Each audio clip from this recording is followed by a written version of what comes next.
राम राम। जब किसी व्यक्ति के ऊपर राहु ग्रह की पीड़ा आती है तो वह व्यक्ति किस हालात से गुजरता है। आलस्य का शिकार हो जाता है, खाना ज़्यादा शुरू कर देता है, शरीर मोटा हो जाता है, पढ़ने से उसे परहेज होने लग पड़ता है, वो विद्या ग्रहण करनी बंद कर देता है या विद्या से मन चुराने लग पड़ता है। और ऐसे व्यक्ति चिड़चिड़ेपन के शिकार हो जाते हैं और घर वालों से ही ऐसे व्यक्ति झगड़ा करना शुरू कर देते हैं। इनके जीवन में कई बार ऐसे हालात बनते हैं कि यह लोग नशों के शिकार हो जाते हैं। बुरे बुरे नशे करना, ड्रग्स के शिकार हो जाना, शराब पीना, स्मोकिंग करना, ऐसी आदतें इनके अंदर डेवलप होने लग पड़ती हैं। व्यापार या नौकरी ये चला ही नहीं पाते। इन परिस्थितियों से इनका काफ़ी हिस्सा जीवन का बेकार चला जाता है। ऐसी ही हालात से अगर आप या आपके परिवार में कोई भी सदस्य पीड़ित है तो चिंता की कोई बात नहीं। आप इस विशेष दिन पर, जो कि 144 साल के बाद आया है, जो कि राहु पीड़ा से मुक्ति देने में पूर्ण तरह से सक्षम है, आप भी इस विशेष दिन पर अपने उस पारिवारिक सदस्य के लिए कुछ एक उपाय करके राहु पीड़ा से मुक्ति पा सकते हैं। आइए जानते हैं कैसे।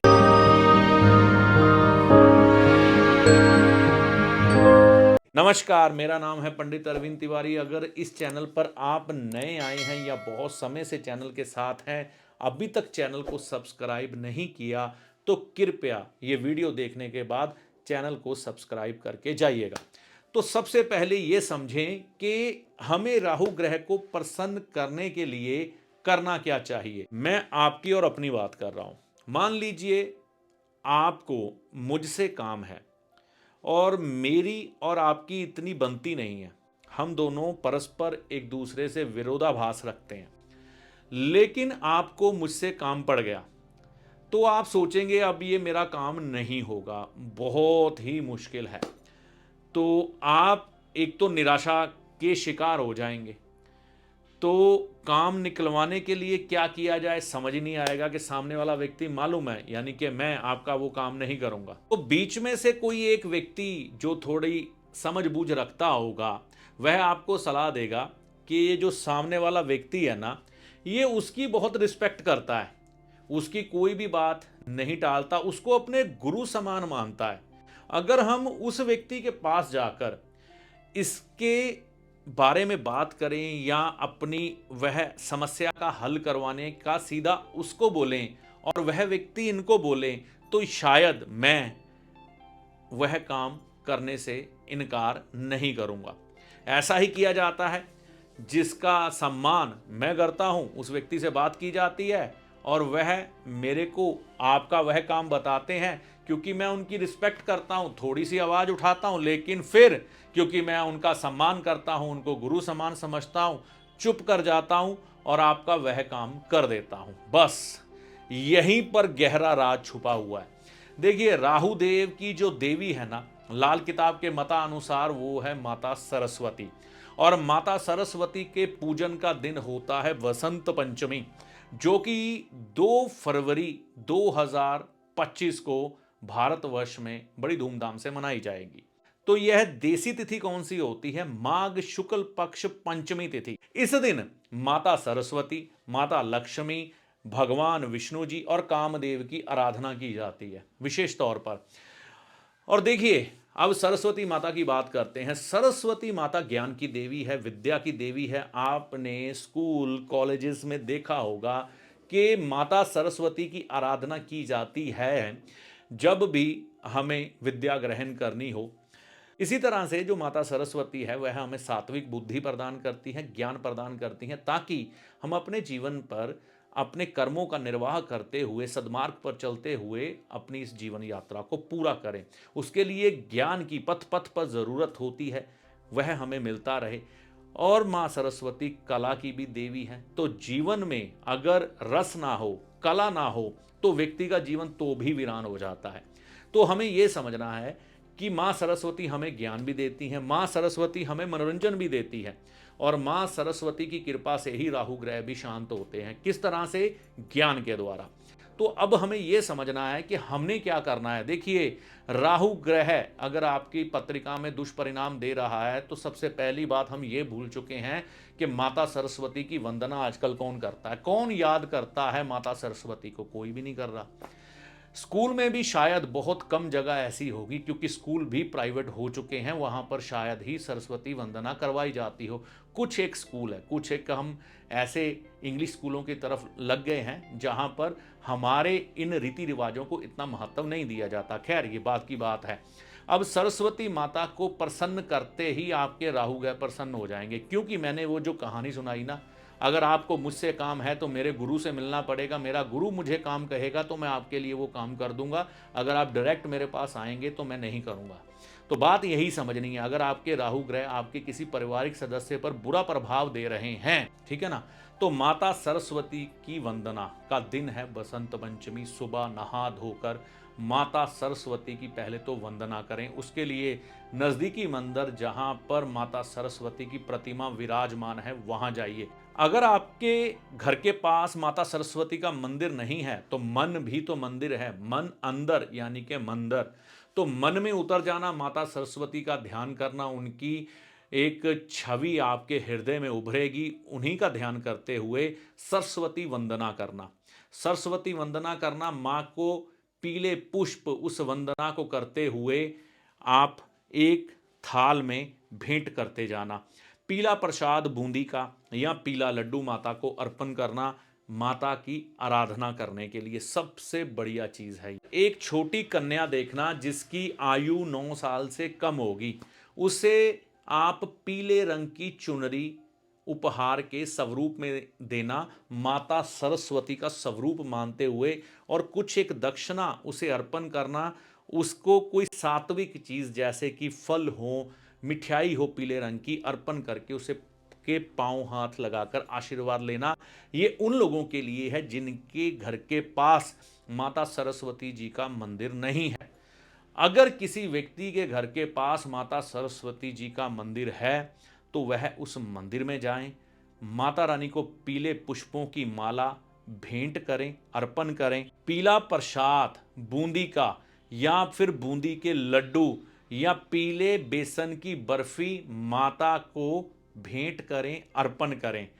एक चुनरी पीले रंग की माता को अर्पण करें, केसर माता को अर्पण करें।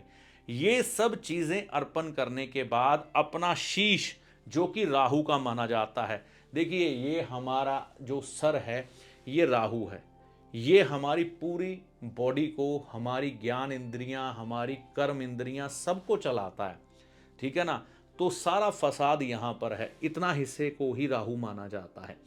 तो क्या करना है, यह शीश माता के चरणों में लगाकर प्रणाम करना है, और माँ सरस्वती से प्रार्थना करने से पहले उनके समक्ष बैठकर आप सरस्वती वंदना, अगर आपके पास है घर में तो बहुत अच्छी बात है, नहीं तो एक प्रिंट आउट निकलवा लेना जो कि आपको आपके मोबाइल से ही मिल जाएगा, ठीक है ना।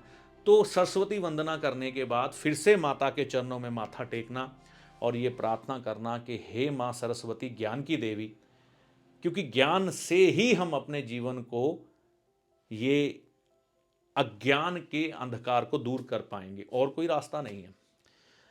तो हमारे उस बच्चे को या जिस व्यक्ति को भी वो पीड़ा है उसे वो ज्ञान प्रदान करिए, जिससे वह अपने जीवन का अंधकार दूर करके प्रकाश की ओर चल पड़े।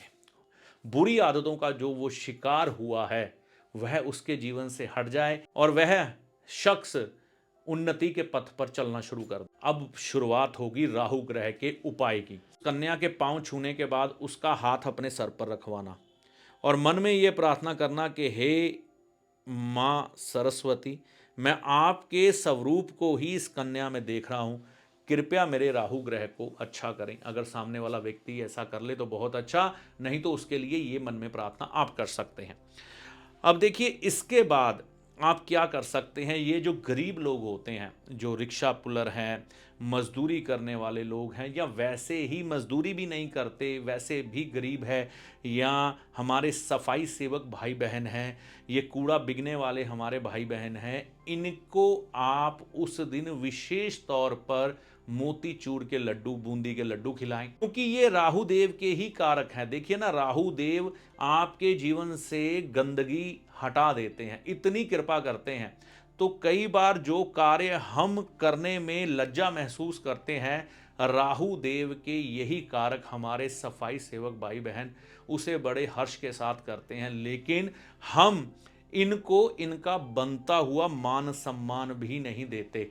तो कितनी घृणा की बात है ये, हम पर धिक्कार वाली बात है। तो उस दिन इनके लिए हमने कुछ विशेष करना है। जो हमारे सफाई सेवक भाई बहन हैं, घर से कचरा लेने आते हैं या आपके गली में से सफाई करते हैं, या जो भी सफाई की सेवा आपको देते हैं, इनको लड्डू का डिब्बा दीजिए। 1 किलो, आधा किलो या 4 लड्डू ही दीजिए, मोतीचूर के लड्डू दीजिए। इनको चाय पिलाइए, इनको आप कुछ एक धनराशि सिक्कों के रूप में भेंट करिए। और ये सब काम करते हुए ना मन में एक प्रार्थना चलती रहे, हे सरस्वती माँ, आपकी कृपा से राहु देव की जो कुदृष्टि हम पर या हमारे परिवार के उस सदस्य पर पड़ रही है वह हट जाए, और उनकी सुदृष्टि पड़े। अपनी फ्लश जो कि राहु देव की मानी जाती है उस दिन अपने हाथों से क्लीन करें। ये बहुत ज़्यादा ज़रूरी है राहु देव को प्रसन्न करने के लिए। ये जहाँ पर आप रह रहे हैं, अगर वहाँ पर सर्दी का प्रभाव रहता है तो किसी गरीब व्यक्ति को, असहाय व्यक्ति को एक कंबल का दान ज़रूर करें। और अगर आप ये सब भी ना कर पाएँ तो केसर में खीर बनाइएगा, केसर में पीले रंग की खीर बनाकर आप भिखारियों को, गरीब व्यक्तियों को बसंत पंचमी वाले दिन खिलाइए। तो ये भी आपके राहु ग्रह की पीड़ा को दूर करने में आपकी सहायता करेगा। बस इतने से उपाय आप कर लीजिए बसंत पंचमी के दिन, इस तरह से शुरुआत करके। ऐसी आशा करता हूं कि इससे ना आप पर राहु देव की कृपा माता सरस्वती के आशीर्वाद से आनी शुरू हो जाएगी। तो ये छोटी छोटी जानकारी जो है हमारे जीवन से किस तरह से राहु ग्रह की पीड़ा को दूर कर सकती है। और यह जो बसंत पंचमी है 144 साल बाद आई है। देखिए, शाही स्नान भी है इस दिन, महाकुंभ का पर्व चल रहा है। 144 साल के बाद महाकुंभ आया है। पहले अर्ध कुंभ होता है, फिर पूर्ण कुंभ होता है, और 12 पूर्ण कुंभ होने के बाद महाकुंभ होता है। तो ये 144 साल के बाद अवसर आया है। अगर आपके पास बसंत पंचमी के दिन ऐसा अवसर बन जाए कि किसी पवित्र सरोवर या नदी में आप स्नान कर पाएं तो बहुत ही बढ़िया हो जाएगा। अगर ऐसा संभव ना हो सके तो घर में ही गंगा जल लेकर आप माता गंगा जी की आराधना करते हुए अपने सर पर वह गंगा जल डाल लीजिएगा। यह मंत्र मैं लगा रहा हूँ, इस मंत्र का जाप करते हुए आप गंगा जल अपने सर पर डाल लीजिएगा, ताकि तीर्थ समान पुण्य आपको मिले। क्योंकि राहु ग्रह की पीड़ा से मुक्ति दिलवाने में माँ गंगा बहुत ज़्यादा सहायता करती है हमारी। हम स्वच्छ हो जाते हैं माँ गंगा में स्नान करने के बाद। तो 144 साल बाद आई इस बसंत पंचमी को विशेष कर लें, बहुत विशेष कर लें, ताकि राहु ग्रह की पीड़ा, चाहे वो महादशा हो, अंतरदशा हो, जन्म कुंडली के राहु खराब हो, वर्षफल में राहु खराब आए हो, किसी तरह से भी आपने राहु ग्रह खराब कर लिए हो, तो वो भी शुभ परिणाम देने के लिए आपको तैयार हो जाए। देखिए, राहु दो तरह के होते हैं। एक राहु शुभ होते हैं जो हमें ज्ञान प्रदान करते हैं, जिसके द्वारा हम नए आविष्कार करके अपने जीवन को सुखद बनाते हैं। जैसे कि इस संसार में कार बनी, मोटरसाइकिल बनी, हवाई जहाज बना, ये सब विज्ञान के द्वारा यानी कि राहु की ऊर्जा के द्वारा संचालित होता है। राहु देव की ऊर्जा ने ही इसका आविष्कार किया है। अब राहु की बुरी ऊर्जा क्या होती है, हम इन चीज़ों का ही दुरुपयोग करना शुरू कर दें। मोबाइल में गंदी चीज़ें देखें, अपना टाइम खराब करें, गाड़ी तेज़ी से चलाएं, एक्सीडेंट का शिकार खुद भी हो जाएं, सामने वाला व्यक्ति भी हो जाए, और किसी तरह से लोगों को हानि पहुंचाने की कोशिश करें। विज्ञान के इन आविष्कारों को तो ये राहु की खराब ऊर्जा बन जाती है। तो हमें इस अवसर पर माता सरस्वती जी का ध्यान करके सद्बुद्धि मांगनी है। सद्बुद्धि के द्वारा राहु ग्रह की पीड़ा दूर हो जाए। और अगर आप इस महाकुंभ का यह जो स्नान है, शाही स्नान कर लेते हैं हरिद्वार जाकर या फिर प्रयागराज तीर्थ में जाकर, तो ये बहुत बहुत बहुत पुण्य हो जाएगा इस विशेष अवसर पर। देखिए, इस दिन पतंगबाजी करनी मत भूलिएगा। अपने परिवार के साथ आप पतंगबाजी करिएगा ज़रूर।